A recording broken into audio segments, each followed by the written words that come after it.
সন্তান সমতুল্য। আমার সন্তানের বয়স, বড় সন্তানের বয়স এখন 39 বছর বয়স, হাদি বোধহয় 35 হয় নাই।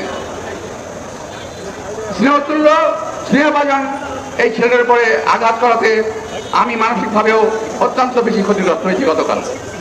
হাদির উপরে এই আঘাতের তীব্র নিন্দা প্রতিবাদ জানিয়ে বলতে চাই, এই আঘাত হাদির উপরে নয়, এই আঘাত বাংলাদেশের মানুষের গণতান্ত্রিক অধিকারের উপরে, এই আঘাত বাংলাদেশের সার্বভৌমত্বের উপরে, এই আঘাত বাংলাদেশের স্বাধীনতার উপরে।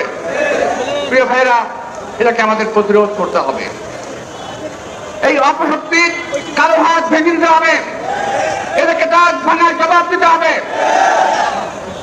আদি গুলি গায়ে গুলি লেগেছে 2:15।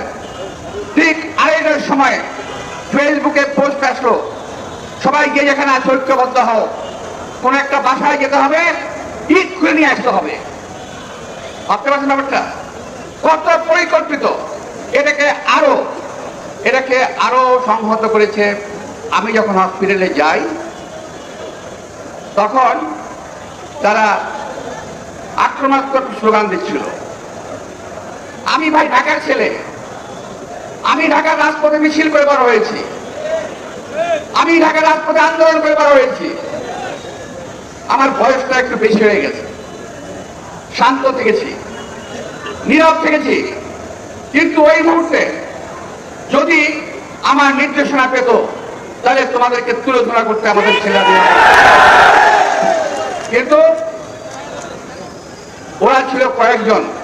কিন্তু সবচেয়ে ইন্টারেস্টিং বিষয় হলো 150 থেকে 200 ছেলে, এরা কেউ হাদির সমর্থক নয়, এরা বিশেষ একটি রাজনৈতিক দলের অঙ্গ সংগঠনের কর্মীরা ছিল। যাওয়ার পরে যখন ভিতরে গেলাম তখন হাদিকে নিয়ে যাচ্ছে স্ট্রেচারে করে অপারেশন থিয়েটারে। আমি অপেক্ষা করলাম, প্রায় 1 ঘন্টা বসে থাকলাম। এর মধ্যে কিছু বেয়াদব ছেলে পেলে অনেক বেয়াদবি করলো।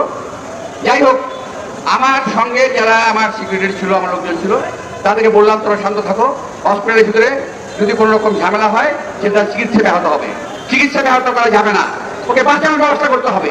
আর যারা মব সৃষ্টি করেছিল তারা চেয়েছিল হাদি ওখানেই মারা যাক।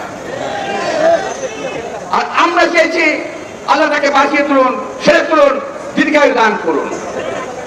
অনেক ষড়যন্ত্র দেখেছি, এদের ষড়যন্ত্র 71 দেখেছি, এদের ষড়যন্ত্রের কথা শুনেছি, 47 সালের কথা শুনেছি, 71, অতঃপর 86, 90, 91 সকল সময়ই এই দলটি একটি ষড়যন্ত্রের সঙ্গে জড়িত থাকে। ষড়যন্ত্রবিহীন এই দল